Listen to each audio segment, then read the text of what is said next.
1967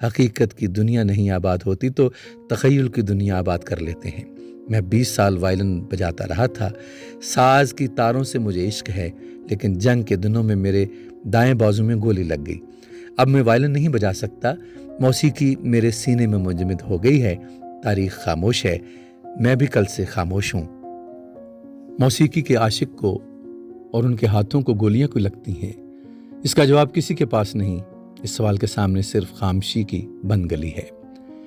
30 اگست 1967 Belgrade سے قریب 100 میل دور کراگویوچ شہر کے پہلو میں کھڑا ہونے پر دور تک ایک سرسبز خلا دکھائی دیتی ہے۔ اس خلا میں 2 سفید پر دکھائی دیتے ہیں، قریب 18 گز لمبے اور زمین سے قریب 10 گز بلند۔ اس وقت 1941 تھا، اکتوبر ماہ کی 21 تاریخ، جب ایک اسکول میں قریباً 300 بچے اپنا سبق پڑھ رہے تھے کہ جرمن فوجوں نے اسکول کو گھیرا ڈال دیا۔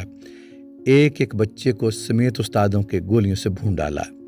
یہ پتھر کے پر اس مروڑی ہوئی پرواز کے نشان ہیں جو ان 300 بچوں کی چھاتی میں بھری ہوئی تھی۔ اس دن پورے شہر کی آبادی قتل ہوئی تھی۔ 7000 لوگ۔ آج پتھر کے 2 بت، ایک مرد کا اور ایک عورت کا، ان 7000 مزاروں کے نشان ہیں۔ یہاں کھڑے ہو کر آج جو کچھ ایک زندہ انسان کے سینے میں ہوتا ہے، وہ یا تو یہ ہے کہ اس کے زندہ سینے میں سے نکل کر گوشت کا ایک ٹکڑا ان بتوں میں سما گیا ہے، اور یا پھر ان بتوں میں سے نکل کر پتھر کا ایک ٹکڑا ہمیشہ کے لیے اس کے سینے میں اتر گیا ہے۔ ہنگرین شاعر وہار بیلا نے ملتے ہی کہا، کوئی بھی حملہ آور جب زمین کے کسی حصے پر پاؤں رکھتا ہے تو سب سے پہلے وہاں کی کتابوں کی الماریاں لرزتی ہیں، لیکن جب کوئی شاعر کسی دوسرے دور سرزمین کے ٹکڑے پر پاؤں رکھتا ہے تو کتابوں کی الماریاں اور بڑی ہو جاتی ہیں۔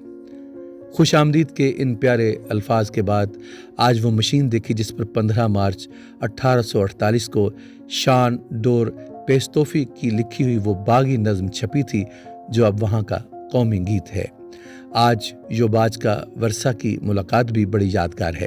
اسٹالن کی موت تک اس شاعر کی کوئی کتاب نہیں چھپ سکی۔ یہ 4 سال سائبیریا میں جنگلی قیدی رہا۔ 1948 میں رہائی کے وقت اس کی جیبوں کی تلاشی لی گئی تو جیبوں سے نکلی نظموں کی وجہ سے اس کو 1 سال کے لیے پھر جیل میں ڈال دیا گیا۔ آج بڈاپسٹ ریڈیو سے بولنے کے لیے اور ہنگیرین ادیبوں کی مجلس میں پڑھنے کے لیے جب میں نے اپنی نظمیں منتخب کیں تو خوش ہوں کہ مجھ سے کوئی سوشلسٹ لحاظ داری کی مانگ نہیں کی گئی۔ وہی نظمیں چنی گئی جنہیں میں چاہتی تھی۔ آج شان ڈورا کوش نے میری نظموں کا ترجمہ کیا ہے۔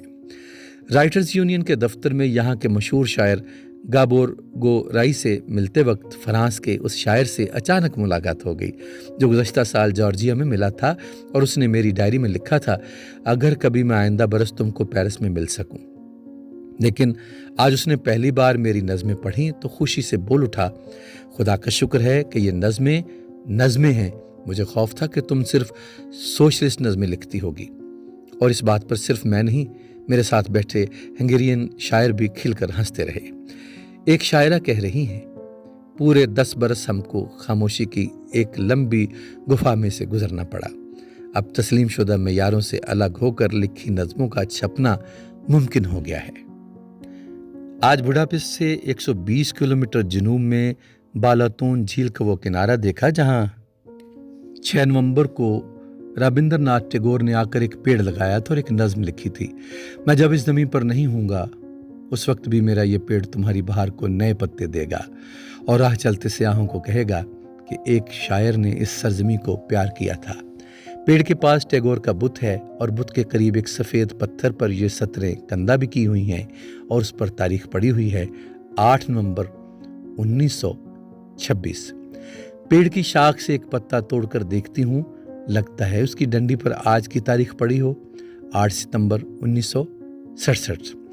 جس شاعر کے نام پر اب ہنگری کا سب سے بڑا پرائز ہے، آیت اللہ یوزیف پرائز، اس کی نظموں کا ترجمہ کرتے ہوئے میں اس ریلوے لائن پر گئی جہاں اس نے آج سے 30 برس پہلے خودکشی کی تھی۔ وہ اس دور میں پیدا ہوا جب شخصی آزادی کے گناہ کے لیے کوئی معافی نہیں تھی۔ آیت اللہ کی نظمیں بہت پیاری ہیں، بیک وقت ان میں زور بھی ہے اور نزاکت بھی۔ اس کی آخری دنوں کی ایک نظم کی 2 سطریں ہیں، دودھ کے دانتوں کے ساتھ تم نے چٹانوں کو توڑنا چاہا۔ نادان، کیا خواب دیکھنے کے لیے کوئی رات کافی نہیں تھی؟